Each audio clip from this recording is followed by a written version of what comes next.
Hello everyone, this is my bio that comes with a title called Yes We Can. Well, my name is David Banks, and I am currently a professional videographer. I am an example of a successful self-made entrepreneur that became a freelance independent contractor without attending a trade school curricular or virtually no other accredited long-term programs specifically for this career. In 1979, I bought my first 30-pound VCR.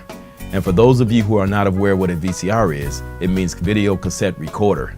And I have a blank tape here that goes in that recorder for the arcades.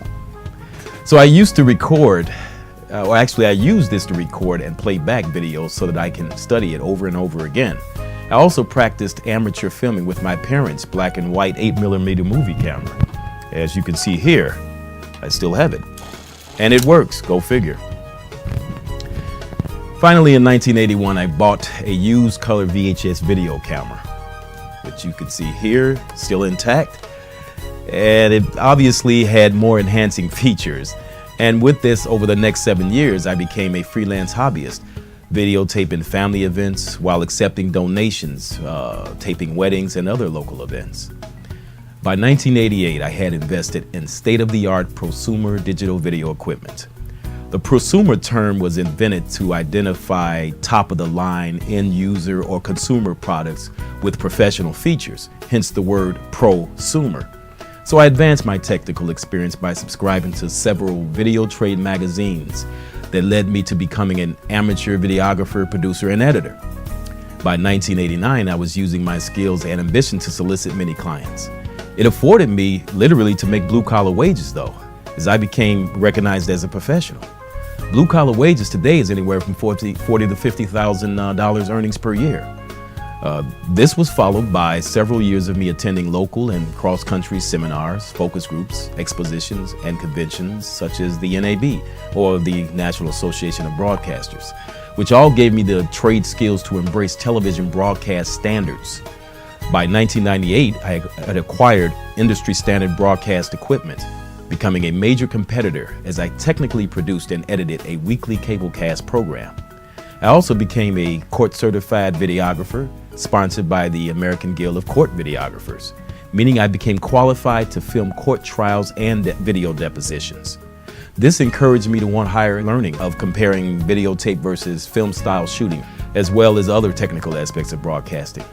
So I sought out an affordable, short-term continuing education program at Kennedy King College in Chicago, which greatly enhanced my technical skills. So moving on to 2001, my business became incorporated as a Chief Professional Video and Banks Legal Video, which is a subsidiary of the business. That year, I also wrote, produced, and directed my first televised infomercial, of which I received awards, and later successfully created local business commercials that will dazzle you. For over 30 years, I have learned many tricks of the trade relevant to filming and editing to produce innovative professional video projects. Those years gave me the ability to seek out and coordinate many inventive resources to make video creativity more unique, practical, and in retrospect will give anyone that I may train a much simpler and faster learning curve in the real world of video production. Think about this. For example, there are hundreds of highly skilled firefighters that began their career over 30 years ago without going to the academy for formal training due to a union strike. Those young men and women at that time skipped over conventional academic training and began on-the-job training in the firehouse. So they had minimized their learning curve by getting firefighter experience from training out there in the real world. But in other circumstances, it is my experience that this instant learning is best served as an alternative to those wanting, say, quick self-employment or quickly improve their quality of life, and is not necessarily meant to replace college and or trade school establishments. Accredited schools set the standard based on a merit system by educational degree, which sets the stage for career pay scales. Although many school courses are mandatory and may not have nothing to do with your trade interest, at the same time, though, it also becomes precisely the reason why your education will have the potential to be more well-rounded for more career opportunities. But due to circumstances, I too applied for that firefighter position 30 years ago, where time was of the essence for myself and for the city's needs to fill in for the striking firefighters. And I too would have underwent real-time quick training, but ultimately I elected to become a Chicago police officer, working the night shift, so that working nights would allow me to run a video business during the day. In spite of being the police, my passion was still to be self-employed and have the means to quickly manage my own pay scale.